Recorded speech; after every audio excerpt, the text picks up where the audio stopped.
Hello everyone, welcome to my channel. ఈ రోజు video ఏంటంటే చెక్కలండి. బియ్యం పిండితో మా పిల్లల స్నాక్స్ కోసం ఈ రోజు నేను చెక్కలు చేశాను. చూడండి ఎంత గుల్లగా, ఎంత పొంగుతూ ఎలా వచ్చాయో. చాలా క్రిస్పీగా చాలా బాగా వచ్చినాయండి. దీన్ని నేను ఇంత పర్ఫెక్ట్ గా రావడానికి టిప్స్ ఈ వీడియోలో చెప్పాను. కన్ఫామ్ గా వీడియోని ఎక్కడ స్కిప్ చేయకుండా ఎండ్ వరకు చూడండి. చాలా బాగుంటుంది. వీడియోలోకి వెళ్ళిపోదామా?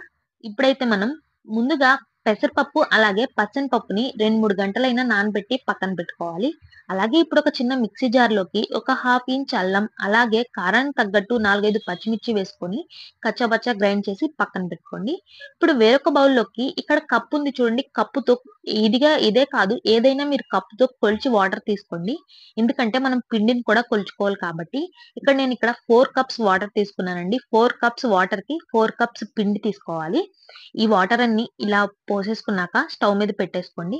ఇప్పుడు ఇందులోకి మనం ముందుగా నానబెట్టుకున్న పచ్చనిపప్పు అలాగే పెసరపప్పు ఉంది కదా! అది వేసుకొని, అది కూడా కొంచెం ఉడికాక, అలాగే మనం పేస్ట్ చేసి పెట్టుకున్న అల్లం పచ్చిమిర్చి పేస్ట్ కూడా వేసుకొని, అది కూడా పచ్చివాసన పోయాక, ఇప్పుడు ఒక టేబుల్ స్పూన్ జీలకర్ర, అలాగే మనం మెయిన్ గుల్లగా క్రిస్పీగా రావాలంటే ఇందులోకి నేను బటర్ వేస్తున్నానండి. స్వీట్ షాప్‌లో అయితే డాల్డా వేస్తారు. అది హెల్త్‌కి అస్సలు మంచిది కాదు కాబట్టి నేనిక్కడ బటర్ వేశాను. ఈ బటర్ ప్లేస్‌లో మీరు కొంచెం ఆయిల్ అయినా వేసుకోవచ్చు. అలాగే కొంచెం కలర్ రావడానికి కారం వేశాను. మరీ పచ్చిమిర్చి వేసాం కాబట్టి తెల్లగా వస్తాయని. మీరు కొంచెం ఈ స్టేజ్‌లోనే ఉప్పు, కారాలు చూసి అడ్జస్ట్ చేసుకోండి. ఉప్పు సరిపోకపోతే కొంచెం వేసుకోండి.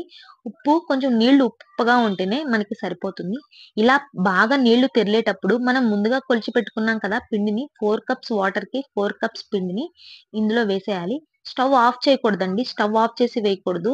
స్టవ్ ఆన్‌లోనే పెట్టి ఇలా ఈ పిండి మొత్తాన్ని వేసి, అలాగే వేసాక కూడా పిండిని ఒక 2-3 మినిట్స్ అలా ఉడకనివ్వాలి. అప్పుడే మనకి బాగా గుల్లగా వస్తాయి.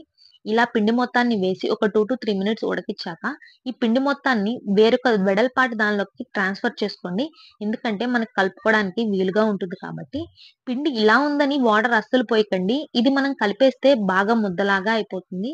లూజ్‌గా కలిపారు అంటే మనకి ఆయిల్ పీల్చేస్తాయి. అలాగే చెక్కలు గట్టిగా వస్తాయండి. ఇంకొక టిప్ ఏంటంటే, మనం పిండిని వేడిగా ఉన్నప్పుడే కలిపేసుకోవాలండి. మీరు చేతులు వేడి పట్టకపోతే క్లాత్‌తో అయినా సరే వేడిగా ఉన్నప్పుడే కలుపుకోండి. అప్పుడే వస్తాయి. ఇక్కడ నా చేతులు పట్టట్లేదని మా వారే కలిపారు. ఇలా చిన్న చిన్న రౌండ్స్‌గా చేసి పెట్టేసుకోవడమే. ఇక్కడ పూరి ప్రెస్ ఉంది చూడండి. ఈ పూరి ప్రెస్‌లో పెట్టి చేసుకోవాలి. ఈ పూరి ప్రెస్‌తో నేను జొన్న రొట్టెలు కూడా చేశాను. మీకెవరికైనా ఈజీ ప్రాసెస్‌లో పూరి ప్రెస్‌తో జొన్న రొట్టె ఎలా చేయాలి అనేది కావాలంటే నాకు కామెంట్ సెక్షన్‌లో కామెంట్ చేయండి. చాలా ఈజీగా పూరి ప్రెస్‌లో జొన్న రొట్టెలు చేసుకోవడం నేను వీడియో తీసి పెడతాను. ఇలా ఇలా చెక్కల్లాగా చేసుకోవడమే. ఇది చేయడానికైతే ఇద్దరు కన్ఫర్మ్‌గా ఉండాలండి. ఒక్కరైతే విసుగొచ్చేస్తుంది. ఇలా మా వారు కూడా నాకు హెల్ప్ చేశారు. ఇలా ఒక పక్క డీప్ ఫ్రైకి ఆయిల్ కూడా బాగా హీట్ అవ్వాలి. బాగా హీట్ అయ్యాక మాత్రమే ఈ చెక్కలు ఒక్కొక్కటిగా వేసుకోండి. చూడండి ఆయిల్‌లో వేయగానే ఎలా పొంగి పైకొస్తున్నాయో అలా రావాలి. అంత బాగా హీట్ అవ్వాలి ఆయిలు. చూడండి ఇలా మొత్తం వేసేసుకొని బాగా ఫ్రై చేసుకోండి. ఈ చెక్కలంటే 90స్ కిడ్స్‌కి ఎంతో ఫేవరెట్ కదా! ఇంట్లో ఏ పిండి వంటలు చేసినా చేయకపోయినా చెక్కలు మాత్రం చేసేవాళ్ళు. చూడండి ఇక్కడ ఆయిల్‌లో బబుల్స్ రావడం ఆగిపోయినియి అంటే మనకి చెక్కలు వేగిపోయినట్టేనండి. కలర్ రావట్లేదు అనుకోవద్దు. మనం ఎందుకంటే కారం కూడా వేయలేదు కాబట్టి కలర్ ఏమి రావు. కానీ ఇలా వస్తే తీసేయాలి. ఇంకా బయటకొచ్చాక ఇంకొంచెం డార్క్ అవుతాయి. మనం ఆయిల్‌లోనే డార్కిష్ వరకు ఉంచాము అంటే బయటకొచ్చాక ఇంకా బాగా ఫ్లేవర్ మాడిపోయినట్టు అలా తెలుస్తుంది. అంతే అండి. ఇలా మొత్తం వేసి ఫ్రై చేసుకోవడమే. చూడండి ఎంత బాగా వచ్చినాయో. నేను చిట్టి చిట్టి చెక్కలు చేశాను. మా పిల్లలు స్నాక్స్ బాక్స్‌లోకని. టేస్ట్ అయితే చాలా అంటే చాలా వచ్చినాయండి. ఇంతసేపు పడ్డ కష్టాన్ని ఇంత బాగా వస్తే ఎవరైనా మర్చిపోతారు కదా!